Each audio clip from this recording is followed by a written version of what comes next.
Après 9 ans de mariage, Nina réalisa, comme un bruit sourd, que sa propre maison était devenue un endroit étrange. Ce n'était pas une révélation soudaine, mais un rhume qui s'installait lentement, s'infiltrant par les fentes des portes, par les murs, jusqu'à atteindre votre peau.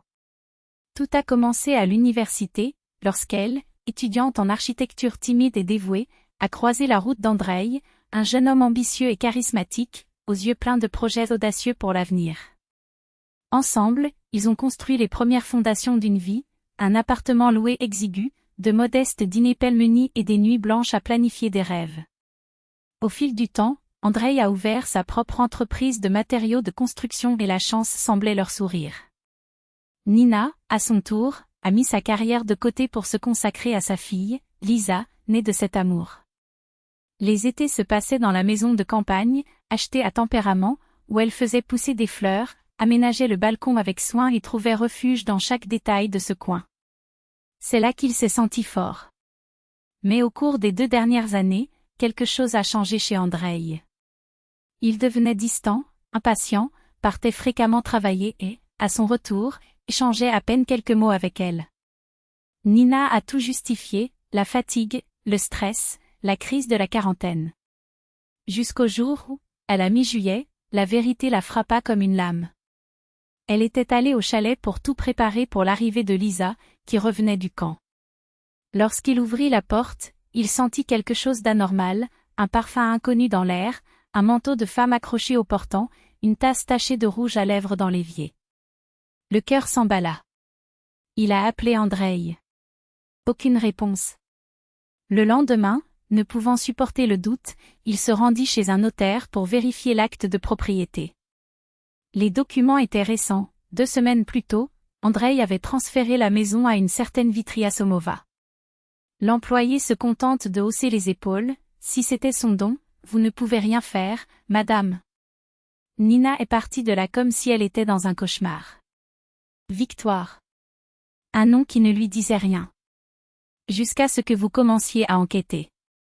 Grâce à ses contacts sur la recette, aux réseaux sociaux et à des conversations informelles qu'il a entendues par hasard, il a découvert la vérité.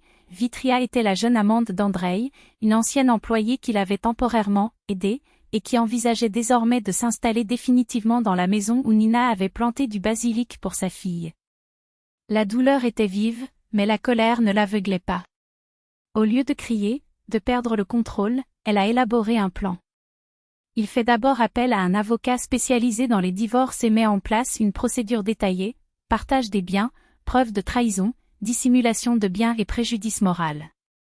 Par la suite, il a transféré sa part dans l'appartement du couple au nom de sa mère, se protégeant ainsi de toute manœuvre. Et surtout, il a trouvé des documents prouvant qu'une partie de l'argent utilisé pour acheter la maison de campagne provenait de l'héritage de son père, issu de la vente de sa propriété après son décès. Ce détail a tout changé. Lorsqu'Andreï a reçu la convocation du tribunal, il a essayé de parler. Il est arrivé chez lui avec un air de mensonge humble, sans cri, sans drame. « Que fais-tu » demanda-t-il en regardant le sol. « Tu l'as fait » répondit Nina avec un calme qui le déstabilisait. Il a déménagé. Il y a emmené son amant. Et maintenant, il a peur de tout perdre. J'avais tort. Parlons. Allez. Au tribunal, Andreï. Vitria a disparu de sa vie le jour même où elle a découvert le procès. Après tout, la perspective d'hériter d'un bien litigieux ne devrait pas être aussi attrayante. Andreï s'est noyé sous les papiers, les dépositions et les auditions.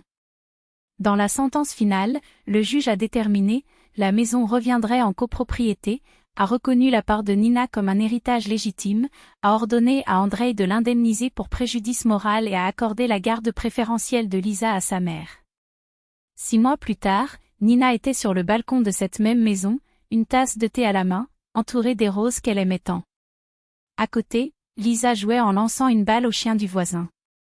Son cœur ne battait plus pour la vengeance, mais pour une paix profonde. Elle n'avait pas gagné. Elle avait restauré ce qui était juste. Et cela valait finalement plus que n'importe quelle victoire.